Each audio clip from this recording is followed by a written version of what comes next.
ഒടുവിലിതാ വയനാട്ടിൽ പച്ചക്കൊടി ഉയർന്നിരിക്കുന്നു. പച്ചക്കൊടി ഉയർത്തിയത് കോൺഗ്രസ്സുകാരോ മുസ്ലിം ലീഗുകാരോ ഒന്നുമല്ല, കമ്മ്യൂണിസ്റ്റുകാരാണ്. കോൺഗ്രസ്സുകാരും ലീഗുകാരുമെല്ലാം ആദ്യം പഠിക്കേണ്ട ഒരു പാഠമുണ്ട്. ഒരു പൊതുപ്രവർത്തകന് ആദ്യം വേണ്ടത് ആത്മാഭിമാനമാണ്.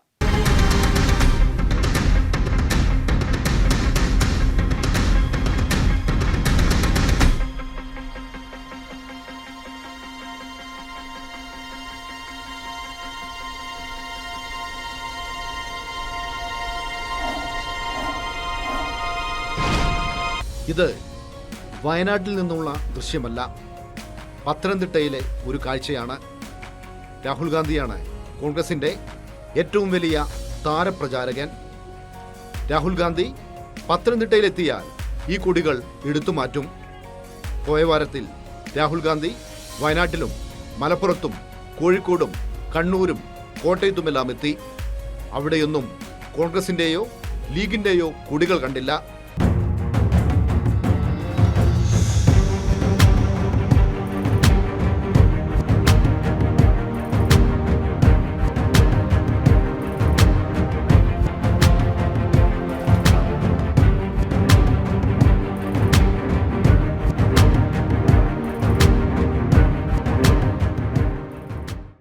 ഞങ്ങൾക്ക് സൗകര്യമില്ലാത്തതുകൊണ്ട്, മാർക്സിസ്റ്റ് പാർട്ടിയെ ബോധ്യപ്പെടുത്താൻ നിർബന്ധമില്ലാത്തതുകൊണ്ട്, മതേതര ജനാധിപത്യ വിശ്വാസികളെ ബോധ്യപ്പെടുത്താൻ ഞങ്ങൾ ആവശ്യത്തിന് പറഞ്ഞു.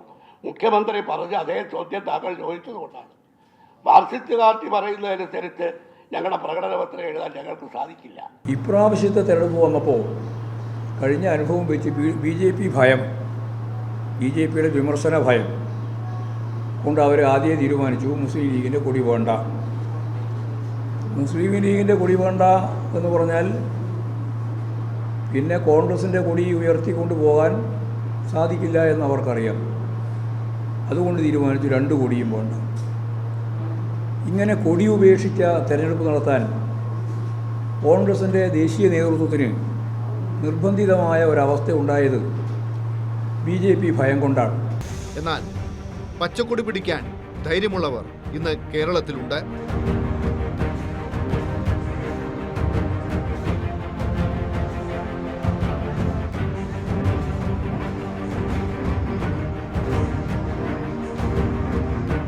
I just want to ask one question.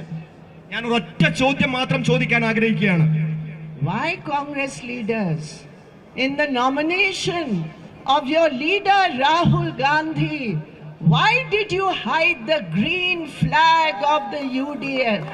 നിങ്ങൾ നാമനിർദ്ദേശ പത്രിക കൊടുക്കാൻ പോകുമ്പോ ആ ലീഗിന്റെ പച്ചക്കൊടി എന്തിനാണ് ഒളിപ്പിച്ചു വെച്ചത്? Why? എന്തുകൊണ്ടാണ്? Why the Pacha Kodi was not there? You see, come here. Come here.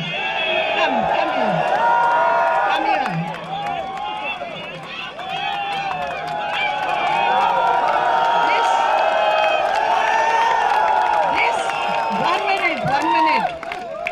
This is the flag of the INL.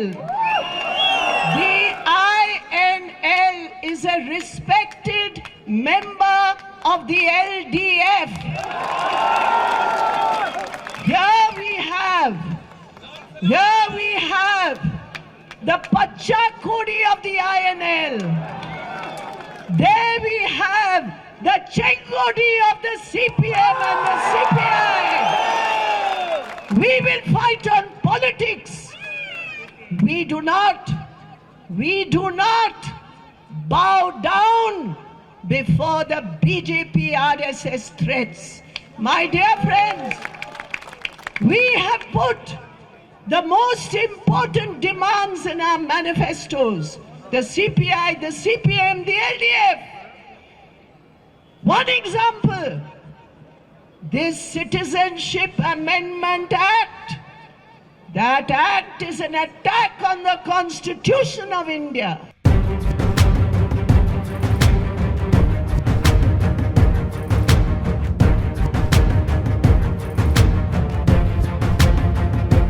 സ്വന്തം പാർട്ടിയുടെ പതാക ഒരു പൊതുപ്രവർത്തകന് ആത്മാഭിമാനത്തിന്റെ പ്രതീകമാണ്. അത് ഉയർത്താതിരിക്കാൻ അവനാകില്ല.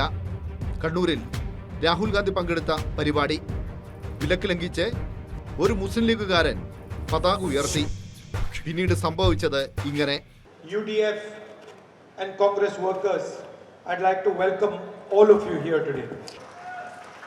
I'd like to thank every single person who has come here